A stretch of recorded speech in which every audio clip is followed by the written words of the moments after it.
বন্ধুরা, আপনাদেরকে সবসময় তো ন্যাচারাল ভিডিও দিই, সুন্দর সুন্দর ভিডিও, কিন্তু এই সুন্দর ভিডিওর পিছনে যে কত কষ্ট আছে সেটা আপনাদেরকে কখনো দেখাই নাই। আজকে একটু দেখাই। আমি আজকে আসলাম নিমতলিতে। আসলে নিমতলিতে কোনো রোডঘাট না থাকার কারণে কষ্ট করে হলেও নিমতলি সি বিচে আমি বাইকটা নিই, কিন্তু আনতে যত কষ্ট নেওয়াটা আরও বেশি কষ্ট। এখন একটা আলের মাধ্যমে নিয়ে যাচ্ছি নিমতলির রোডের কাছাকাছি। প্রায় এরকম কাদাওয়ালা জায়গা অনেক, প্রায় 3 কিলোমিটারের মতো আমার এভাবে যেতে হবে। তো আপনারা যারা ভিডিওটা ডাউনলোড করে ছেড়ে দেন তাদেরকে বলতে চাই, একটা ভিডিও করার পিছনে আমার কতটুকু কষ্ট আপনারা এই ভিডিওটা হয়তো একটু দেখবেন।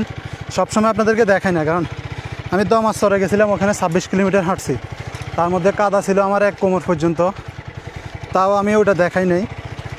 আজকে একটু দেখালাম আর কি, দাওয়াত খাই একদিকে, আমি ভিডিও করতে আসলাম এদিকে। তো এখন দেখেন কী এক অবস্থা। সামনে আরও প্রায় 3 কিলোমিটার সামনে আরও 3 কিলোমিটারের মতো আমার এভাবে হাঁটা লাগবে। তো ভিডিও আবার এভাবে ডাউনলোড করে ছাড়ি দিন আপনাদের আইডি থেকে, বুঝছেন নি? এই কষ্টটা দেখার পরও ভাই দয়া করে এই কাজ করবেন না। আপনার থেকে যদি আমার ভিডিও ভালো লাগে শেয়ার দিয়ে উৎসাহ দিবেন।